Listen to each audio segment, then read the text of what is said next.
नमस्कार दोस्तों, डेट है आज की 18 अक्टूबर 2021 और स्वागत है आपका एटोरियल डिस्कशन में। आज 3 इश्यूज हम डिस्कस करेंगे। सबसे पहले देखो, ग्लोबल हंगर इंडेक्स से संबंधित आर्टिकल हम डिस्कस करेंगे, जिससे संबंधित क्वेश्चन भी आपको अटेम्प्ट करना है। इस बार इंडिया को रैंक मिली है काफ़ी कम, 101 आउट ऑफ 116। इस कंटेक्स्ट में आपको रीजंस बताने हैं कि इंडिया की परफॉर्मेंस इतनी ज़्यादा ख़राब क्यों रही इस इंडेक्स में। उसके बाद सॉल्यूशंस भी बताने हैं क्या किया जा सकता है इस इंडेक्स में रैंकिंग को इम्प्रूव करने के लिए। दूसरा इशू हम डिस्कस करेंगे सर सैयद अहमद खान के बारे में, कल उनकी बर्थ एनिवर्सरी थी। और तीसरा, इलेक्ट्रिसिटी अमेंडमेंट बिल 2021 से संबंधित आर्टिकल को डिटेल से डिस्कस करेंगे। वैसे देखो, आज एक आर्टिकल टर्की के बारे में भी है IR का, बट क्वेश्चन नहीं बनता, मतलब सिलेबस की लाइंस पर नहीं है ये आर्टिकल। टर्की के बारे में है, कैसे टर्की अपने आप को असर्ट कर रहा है सीरिया में, अफगानिस्तान में, लीबिया में। टर्की मतलब अर्दगन जो राष्ट्रपति है ना टर्की के, वो ओटोमन एम्पायर की खोई ग्लोरी को फिर से रिवाइव करना चाहते हैं, मुस्लिम वर्ल्ड का लीडर बनना चाहते हैं। इसीलिए अजरबैजान और आर्मीनिया के बीच जो युद्ध था, अजरबैजान को सपोर्ट किया उस युद्ध में, कश्मीर के इशू पर बोलते रहते हैं। तो इंडिया से डायरेक्टली लिंक्ड नहीं है आर्टिकल, मतलब इंडिया से संबंधित एक भी पॉइंट नहीं है, तो फिर सिलेबस के हिसाब से काम का नहीं है। तो ये 3 इश्यूज हम डिस्कस करेंगे डिटेल से। चलिए डिस्कशन स्टार्ट करते हैं। First important article, global hunger index में इंडिया की खराब रैंकिंग से संबंधित है। आप GS पेपर सेकंड के इस टॉपिक से आर्टिकल को रिलेट कर सकते हो। क्या कंटेक्स्ट है? ग्लोबल हंगर इंडेक्स का 2021 का एडिशन हाल ही में रिलीज हुआ और इसमें देखो इंडिया को बहुत ही ज़्यादा खराब रैंकिंग मिली है। कितनी? 101 आउट ऑफ 116। अगर देखो पिछले साल की रैंकिंग को छोड़ दें, जो कि थी 94 आउट ऑफ 107 कंट्रीज, 2017 के बाद से ही इंडिया की जो रैंक है ग्लोबल हंगर इंडेक्स में 100 से लेकर 103 के बीच में रही है। इस बार हमारे पड़ोसी देश जैसे नेपाल, बांग्लादेश, पाकिस्तान, इन देशों की रैंकिंग इंडिया से काफ़ी अच्छी है। तो जैसे ही ये इंडेक्स रिलीज हुआ, कंट्रोवर्सी क्रिएट हो गई, सरकार की आलोचना होने लगी। सरकार ने अपनी इस आलोचना के जवाब में कहा, देखो भैया, Concern Worldwide and Welthungerhilfe के द्वारा ये इंडेक्स रिलीज किया जाता है और इन्होंने अच्छे से काम नहीं किया है, इनकी जो मेथोडोलॉजी है वो गलत है ग्लोबल हंगर इंडेक्स रिलीज करने में। सरकार ने यह भी कहा, 4 क्वेश्चंस का एक ओपिनियन पोल इन दोनों एजेंसीज ने कंडक्ट करवाया था ग्लोबल हंगर रिपोर्ट रिलीज करते वक्त, और ये जो सर्वे था वो कंडक्ट किया गया था गालप के द्वारा। गालप देखो USA की एक एनालिटिक्स कंपनी है। तो ये सरकार का जवाब रहा। सरकार ने तो सिरे से इनकार कर दिया इस ग्लोबल हंगर इंडेक्स को, ये बोलते हुए मेथोडोलॉजी गलत है, अनसाइंटिफिक तरीका अपनाया गया है इस रिपोर्ट को रिलीज करते हुए। तो इस आर्टिकल में हम एनालाइज करते हैं ग्लोबल हंगर इंडेक्स प्रिपेयर करते वक्त जो मेथोडोलॉजी अपनाई जाती है वो कितनी सही कितनी गलत है, या फिर सरकार का स्टैंड सही है। सबसे पहले तो देखो आप बेसिक्स की बात कीजिए। ये जो इंडेक्स है ना, 4 पैरामीटर्स के आधार पर रिलीज किया जाता है, under nourishment, wasting, stunting, under 5 mortality rate. सबसे पहले बात करें अंडर नरिशमेंट की। अंडर नरिशमेंट मतलब प्रॉपर नरिशमेंट का ना हो पाना।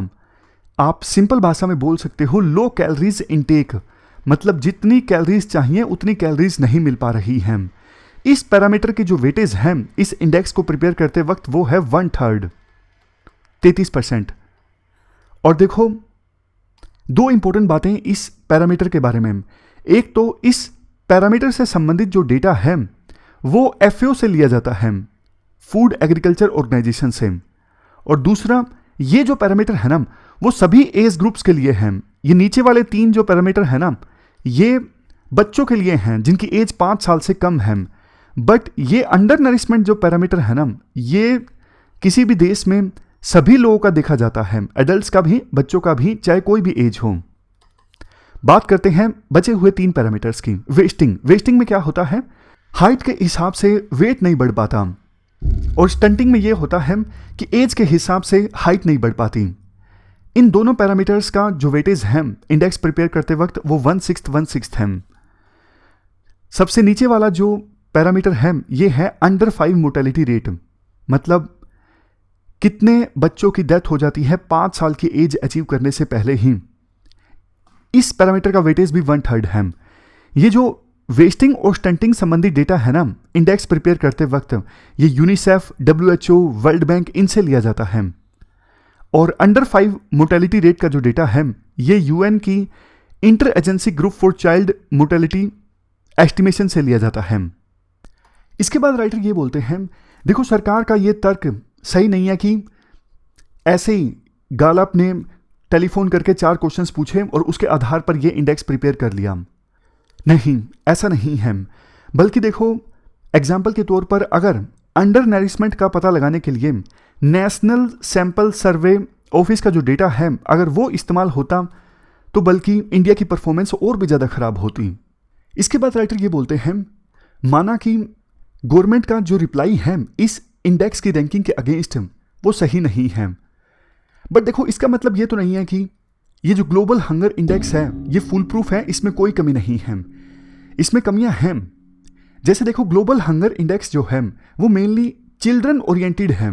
अभी हमने देखा सिर्फ पहला पैरामीटर जो है यही डेटा कंसीडर करता है सभी एज ग्रुप्स से संबंधित, बाकी नीचे वाले 3 जो पैरामीटर हैं ये तो उन बच्चों के लिए हैं जिनकी एज 5 साल से कम है। और ये जो इंडेक्स है ना ये हंगर को कंसीडर करने के बजाय अंडर न्यूट्रिशन पे ज़्यादा फोकस करता है, यानी बच्चों में या फिर सभी एज ग्रुप्स में माइक्रो न्यूट्रिएंट्स की कितनी डेफिशिएंसीज हैं, हिडन हंगर कितनी है, इन एस्पेक्ट्स पे ज़्यादा फोकस करता है बजाय के हंगर पर। अब देखो राइटर एक बात यहां पर ये बोलते हैं, पहला जो पैरामीटर है ना माल नरिशमेंट, यानी जितनी कैलोरीज चाहिए उतनी कैलोरीज का कंजम्पशन ना होना। आज के समय में ना इंडिया में इंफ्रास्ट्रक्चर काफ़ी डेवलप हुआ है, इनकम लेवल भी इंक्रीज हुआ है थोड़ा, इसकी वजह से मशीनों का इस्तेमाल ज़्यादा होता है और फिजिकल जो एक्टिविटी है ना वो काफ़ी ज़्यादा कम हुई है। अब फिजिकल एक्टिविटी कम हुई है तो इसका नतीजा क्या होगा, भूख कम लगेगी, भूख कम लगेगी तो क्या होगा, कैलोरीज का जो कंजम्पशन है वो कम होगा, और कैलोरीज का कंजम्पशन अगर कम होगा तो मतलब इंडिया की खराब रैंकिंग। तो एक तो ये कमी है। दूसरा राइटर ये भी बोलते हैं, देखो इंडिया ना बहुत ज़्यादा डाइवर्स है, तमिलनाडु में, केरला में यहाँ पर इंफ्रास्ट्रक्चर ज़्यादा अच्छा है, घरों में बाहर मशीन्स का इस्तेमाल ज़्यादा होता है, तो यहाँ पे लोगों को कम कैलोरीज चाहिए एज कंपेरिजन टू हमारे देश में वो स्टेट्स जहाँ पे इंफ्रास्ट्रक्चर रिलेटिवली कम है, जैसे यूपी, बिहार। तो यहाँ पे लोग जो हैं उनकी फिजिकल एक्टिविटीज़ ज़्यादा होती हैं क्योंकि इनकम लेवल कम होने के कारण मशीनें कम देखने को मिलती हैं घरों में बाहर, तो यहाँ पे कैलोरीज का कंजम्पशन ज़्यादा होता है, यहाँ पे लोगों को ज़्यादा कैलोरीज चाहिए, ये तर्क है राइटर का। तो यूनिफॉर्म कैलोरीज कंजम्पशन नहीं हो सकती, देश डाइवर्स है, अलग अलग इलाकों में कैलोरीज कंजम्पशन का जो स्टैंडर्ड है वो अलग अलग होना चाहिए। इसके बाद बात करते हैं दूसरे पैरामीटर्स की। अंडर नरिशमेंट तो हमने डिस्कस कर लिया, अब बात करते हैं वेस्टिंग एंड स्टंटिंग की। दोनों की जो वेटेज है 1/6 है। देखो वेस्टिंग में क्या होता है, हाइट के हिसाब से वेट नहीं बढ़ पाता, और स्टंटिंग में क्या होता है, स्टंटिंग में एज के हिसाब से हाइट नहीं बढ़ पाती। अब एक चीज़ कॉमन सेंस आप अप्लाई कीजिए, देखो वेस्टिंग जो है ये एक स्टेबल इंडिकेटर नहीं है, मतलब आप 2 महीने 3 महीने अच्छा खाना अगर किसी को दोगे तो उसका जो वेट है वो इंक्रीज हो जाएगा, लेकिन उतना जल्दी हाइट इंक्रीज नहीं होगी। इसीलिए सरकार ने ना स्टंटिंग पे ज़्यादा फोकस किया है। पिछले 2 दशकों में स्टंटिंग की जो समस्या है हमारे देश में काफ़ी कम हो गई है। पहले 1998 से लेकर 2002 के बीच में ये 54.2% के आसपास थी, और 2016 से लेकर 2020 के बीच स्टंटिंग की समस्या हमारे देश में है 34.7%, जबकि वेस्टिंग जो है ये 17% के आसपास ही घूम रही है, वेस्टिंग की समस्या ज़्यादा कम नहीं हुई है। इसलिए अब पॉलिसीज बनाते वक्त सरकार को वेस्टिंग की समस्या पर भी ज़्यादा ध्यान देना चाहिए। और देखो एक चिंता की बात ये रही, कोविड-19 आ गया ना, इसकी वजह से ये जो फूड वाली स्कीम्स हैं, mid day meal scheme, ICDS, ये तो पूरी तरह से बंद हो गई, तो इसका प्रभाव ज़्यादा पड़ा इंडिया की वेस्टिंग की समस्या पर और माल नरिशमेंट की समस्या पर। अब हम बात करते हैं लास्ट पैरामीटर की। लास्ट जो पैरामीटर है वो चाइल्ड मोर्टेलिटी से संबंधित है, यानी कितने बच्चों की डेथ हो गई 5 साल की एज अचीव करने से पहले ही। देखो आमतौर पर यह देखा जाता है चाइल्ड नरिशमेंट और मोर्टेलिटी दोनों के बीच एक गहरा नाता है। वो देश जो अंडर नरिशमेंट पैरामीटर पर खराब परफॉर्म करता है, यानी पहला जो पैरामीटर है लो कैलोरीज इनटेक वाला, इस पैरामीटर पर अगर कोई देश खराब परफॉर्म करता है तो वहां पे अंडर 5 मोर्टेलिटी रेट भी ज़्यादा होती है। लेकिन इंडिया में ऐसा नहीं है। इंडिया ने अच्छा काम किया है अंडर 5 मोर्टेलिटी रेट को कम करने के लिए। इंडिया की परफॉर्मेंस अच्छी है इस पैरामीटर में, मतलब सब सारण अफ्रीका से इंडिया को कंपेयर किया जाता है, बड़ी दुख की बात है।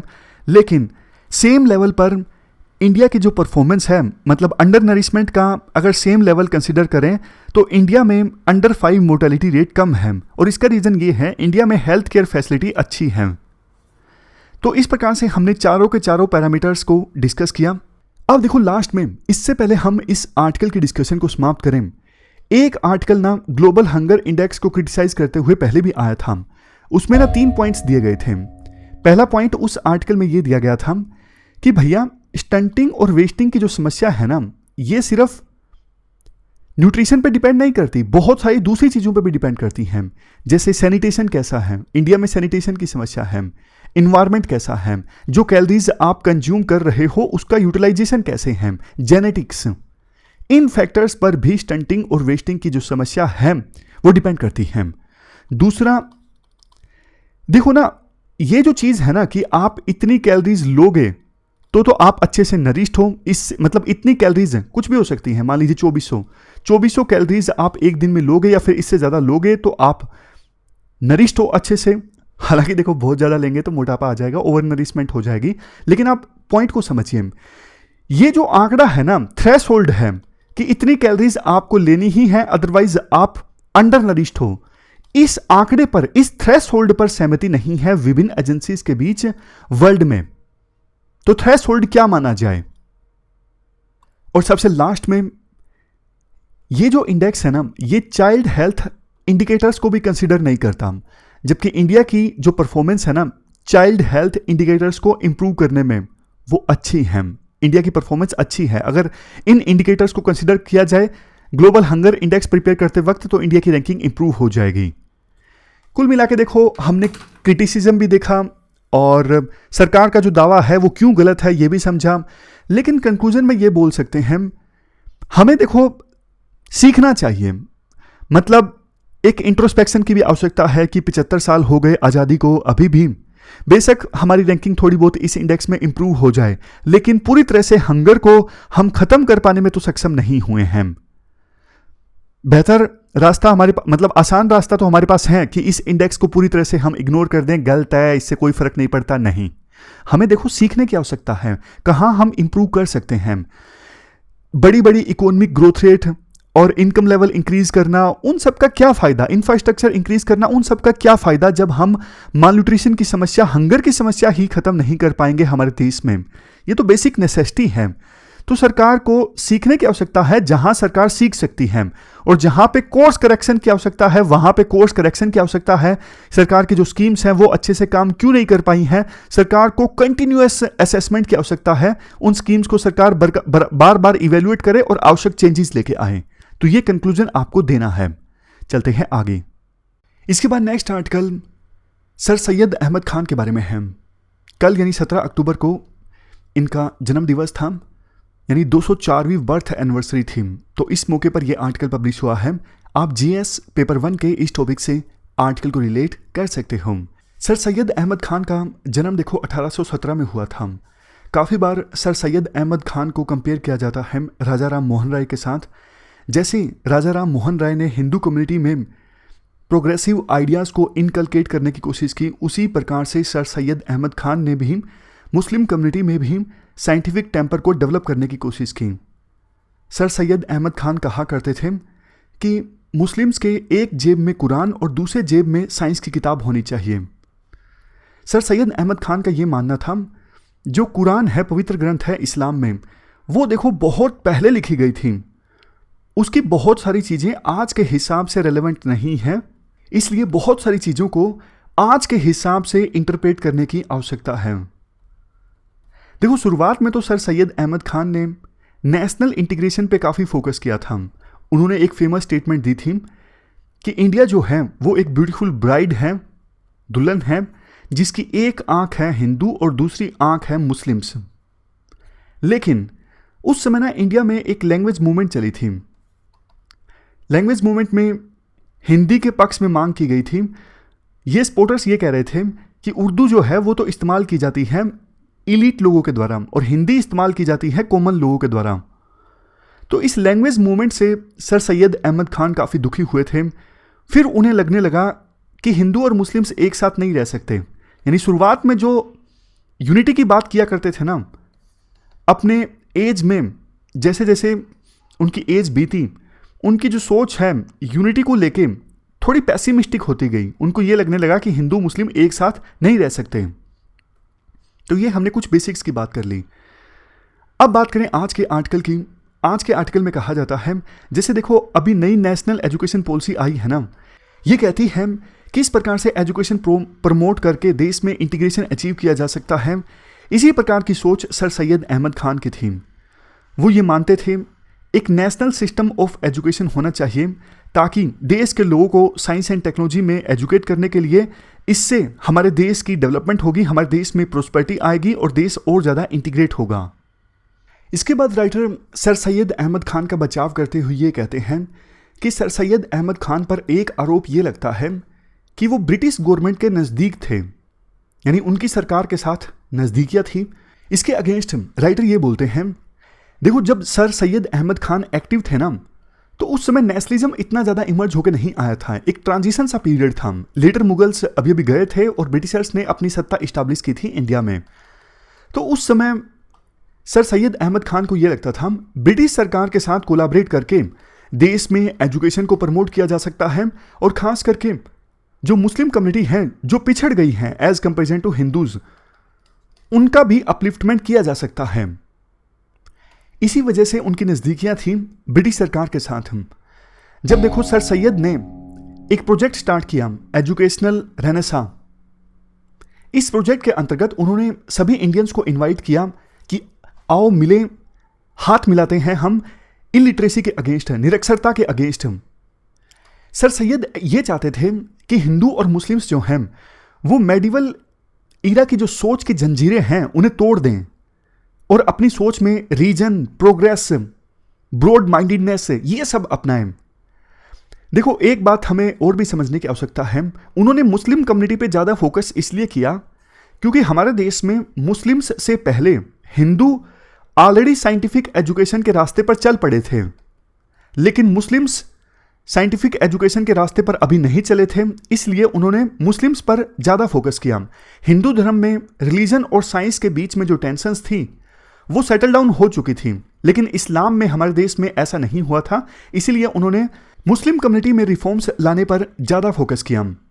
देश की यूनिटी से संबंधित उन्होंने एक बात बोली थी, देखो हर घर में बाप बेटे के बीच, माँ डॉटर के बीच थोड़े विचारों के डिफरेंसेस रहते हैं, लेकिन उन डिफरेंसेस को परमानेंट कभी नहीं बनाना चाहिए। उसी प्रकार से हिंदू और मुस्लिम्स के बीच बेसिक डिफरेंसेस हैं, लेकिन उन डिफरेंसेस को परमानेंट नहीं बनाना चाहिए। अगर देखो किसी फैमिली में परमानेंट डिफरेंसेस रहेंगे फैमिली मेंबर्स के बीच, तो वो फैमिली जो है वो डिस्ट्रॉय हो जाएगी, वो फैमिली नहीं रहेगी। उसी प्रकार से हमारे देश में हिंदू और मुस्लिम्स के बीच जो डिफरेंसेस हैं, उन डिफरेंसेस को एड्रेस करने की आवश्यकता है, उन डिफरेंसेस को परमानेंट ले जाने की आवश्यकता नहीं है। इसके बाद राइटर कुछ एग्जाम्पल्स देते हैं। ये एग्जाम्पल्स हालांकि देखो आंसर राइटिंग में इतना इस्तेमाल नहीं होंगे, ऐसे में बेसिक आप इस्तेमाल कर सकते हो। राइटर कहते हैं बिस्मिल्लाह सेरेमनी थी उनकी पोते की, रोज़ मसूद। उनकी बिस्मिल्लाह सेरेमनी के दौरान उन्होंने राजा जयकिशन दास की गोदी में अपने पोते को रख दिया, और जब गाजीपुर में एक मदरसा इस्टाब्लिश किया तो राजा देव नारायण सिंह को उस स्कूल का पैटर्न चुना गया। इस स्कूल में 5 लैंग्वेजेस सिखाई जाती थी और उनमें से एक थी संस्कृत। और जो माओ कॉलेज की मैनेजिंग कमेटी थी उसमें देखो 22 मेंबर्स थे और 22 में से 9 हिंदूज थे। तो इससे पता लगता है कि सर सैयद अहमद खान हिंदू और मुस्लिम्स के बीच यूनिटी चाहते थे। एक और एग्जाम्पल, जैसे देखो सर सैयद अहमद खान दारा सिको की फिलोसफी को रिवाइव करना चाहते थे। दारा सिको शाहजहां के बेटे थे। दारा सिकोह की सोच ये थी, इंडिया में विभिन्न धर्मों के जो लोग हैं ना, उनके आपस में जो कॉमन चीज़ें हैं उन पर ज़्यादा फोकस होना चाहिए, ताकि विभिन्न कम्युनिटीज आपस में घुले मिले, एसिमुलेट करें और एक कम्युनिटी इमर्ज होके आए। यहां पर देखो, assimilate them as a one mighty stream. इसी सोच के साथ अलीगढ़ मुस्लिम यूनिवर्सिटी में दारा सिकोह सेंटर इस्टेब्लिश किया गया था इंटरफेथ अंडरस्टैंडिंग के लिए। एएमयू एक्ट का सेक्शन 5(2)(b जो है वो यूनिवर्सिटी को एम्पावर करता है कि यूनिवर्सिटी रिलीजन, सिविलाइजेशन और कल्चर ऑफ इंडिया पर स्टडी जो है वो प्रमोट कर सकती है। कंक्लूजन में तो राइटर देखो वाइस चांसलर हैं अलीगढ़ मुस्लिम विश्वविद्यालय के। लास्ट में वो एएमयू की तारीफ करते हैं, वो बोलते हैं अलीगढ़ मुस्लिम विश्वविद्यालय में 26 दूसरे देश, हमारे देश के 31 स्टेट्स और यूनियन टेरिटरीज के जो स्टूडेंट्स हैं वो पढ़ते हैं। ये अलग अलग धर्म के हैं, अलग अलग रेस के हैं, अलग अलग भाषा बोलने वाले हैं। और प्रधानमंत्री मोदी ने 2020 में एएमयू के बारे में कहा था ये मिनी इंडिया है, जो कि बिल्कुल सच है। पास्ट में एएमयू ने बहुत सारे चैलेंजेस का सामना किया, लेकिन अपने इंक्लूसिव कैरेक्टर को नहीं छोड़ा। तो ये पूरा आर्टिकल हमने डिस्कस किया सर सैयद अहमद खान के बारे में। चलते हैं आगे। इसके बाद नेक्स्ट आर्टिकल एनर्जी सेक्टर से संबंधित है। आप जीएस पेपर 3 के इस टॉपिक से आर्टिकल को रिलेट कर सकते हो। क्या कंटेक्स्ट है? हाल ही में देखो draft electricity amendment bill 2021 cabinet secretary के पास भेजा गया फर्दर कंसिडरेशन के लिए। तो डिटेल से इस बिल को हम डिस्कस करते हैं। सबसे पहला एस्पेक्ट, आखिरकार इलेक्ट्रिसिटी एक्ट में अमेंडमेंट की आवश्यकता है ही क्यों? काफ़ी सारे फैक्टर्स की वजह से। सबसे पहला फैक्टर, इनएफिशिएंट डिस्कॉम्स। देखो जो इलेक्ट्रिसिटी डिस्ट्रीब्यूशन कंपनी है ना, जो इलेक्ट्रिसिटी को ग्रिड से आपके घर तक पहुंचाती है, वो देखो बहुत सारे लॉसेस का सामना करती है। जैसे ट्रांसमिशन में काफ़ी सारी इलेक्ट्रिसिटी का लॉस हो जाता है, बहुत सारे लोग इलेक्ट्रिसिटी चोरी कर लेते हैं। इस वजह से बरसों से जो इलेक्ट्रिसिटी डिस्ट्रीब्यूशन कंपनीज हैं वो घाटे में चल रही हैं। जून 2021 के अंत होने तक डिस्कॉम्स के ऊपर पावर प्रोड्यूसर्स का 90,000 करोड़ का कर्ज है। इलेक्ट्रिसिटी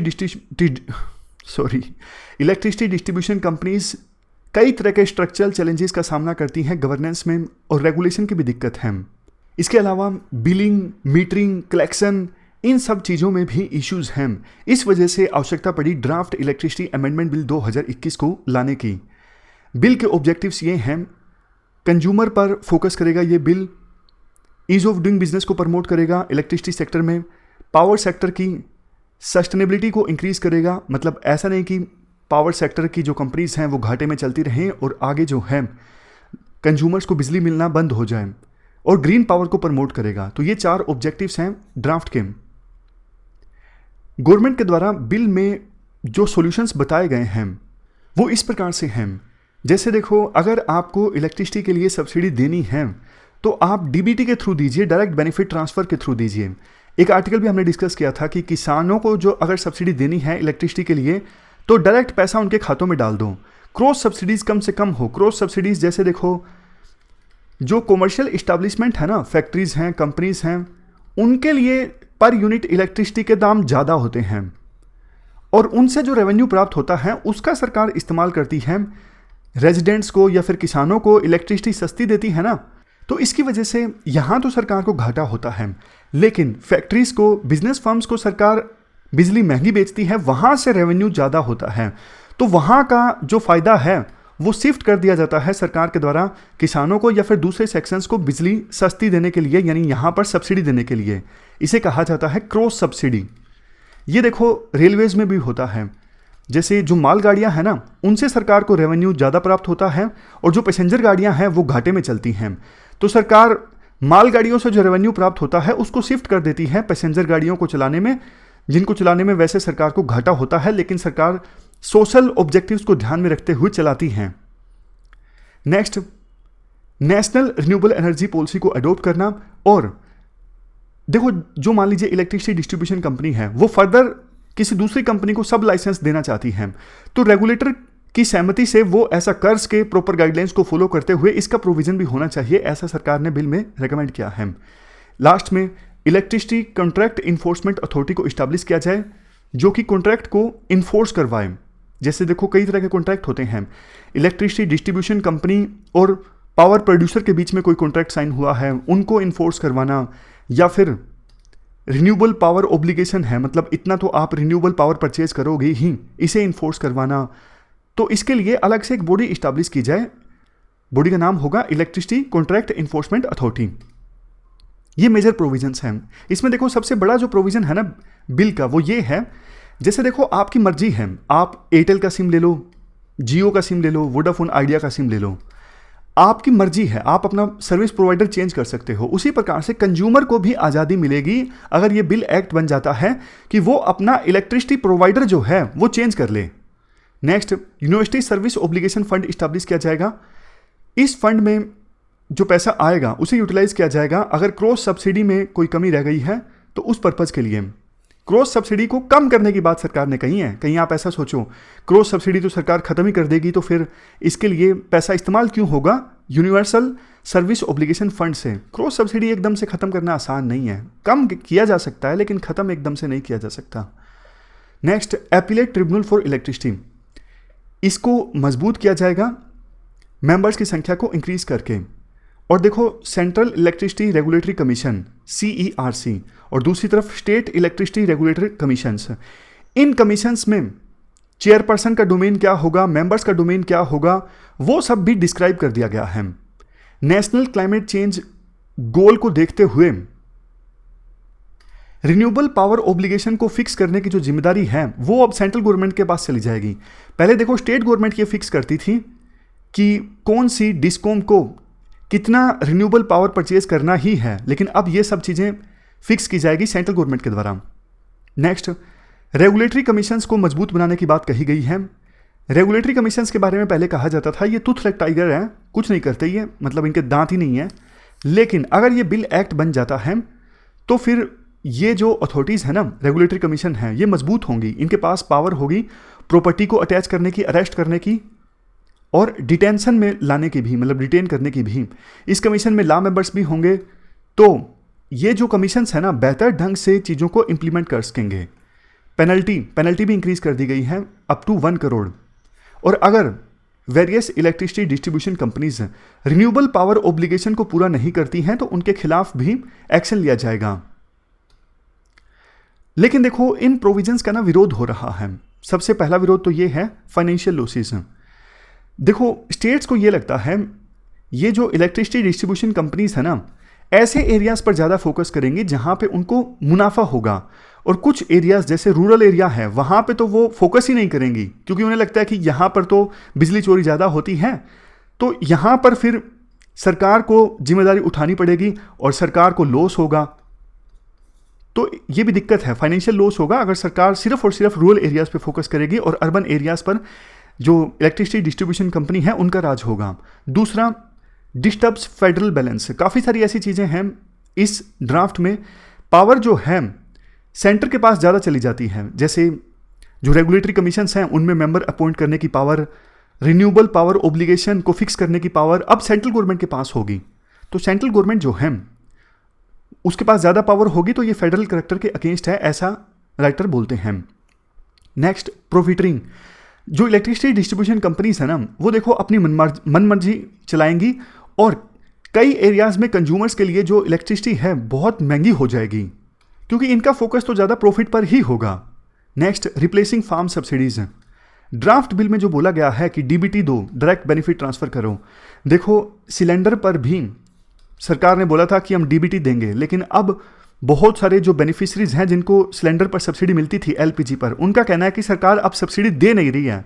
तो सरकार की ये चाल भी हो सकती है कि पहले तो सरकार बोले कि हम किसानों को DBT देंगे बिजली में, लेकिन बाद में धीरे धीरे सरकार डायरेक्ट बेनिफिट ट्रांसफ़र कम कर दे। इसके अलावा देखो इस ड्राफ्ट में कोल कॉस्ट और रेलवे फ्रीट को फिक्स करने के लिए कोई प्रयास नहीं किया गया है। लास्ट में कंक्लूजन में आर्टिकल में ये कहा जाता है, देखो ये जब बिल पार्लियामेंट में पास होने के लिए आए ना, इस पर प्रॉपर चर्चा होनी चाहिए, कमेटी के पास भेजा जाए, जल्दबाजी में सरकार इस बिल को ना पास करवाए और जो अपोजिशन के कंसर्न्स हैं उनको एड्रेस किया जाए। सबसे बड़ी बात, जो ये रेगुलेटरी कमीशंस हैं ना इलेक्ट्रिसिटी सेक्टर में, उनको ऑटोनॉमी देने की आवश्यकता है, उनको मजबूत बनाया जा रहा है, ऐसा प्रोविजन है बिल में, अच्छी बात है, लेकिन उनको ऑटोनॉमी भी दी जाए ताकि इन रेगुलेटरी कमीशंस की वर्किंग में सेंट्रल गवर्नमेंट और स्टेट गवर्नमेंट का जो इंटरफेरेंस है वो कम से कम हो। तो ये पूरा आर्टिकल हमने डिस्कस किया। हमारी आज की इस डिस्कशन में इतना ही है। आज हमने 3 इश्यूज को डिटेल से डिस्कस किया। Thank you very much for discussion.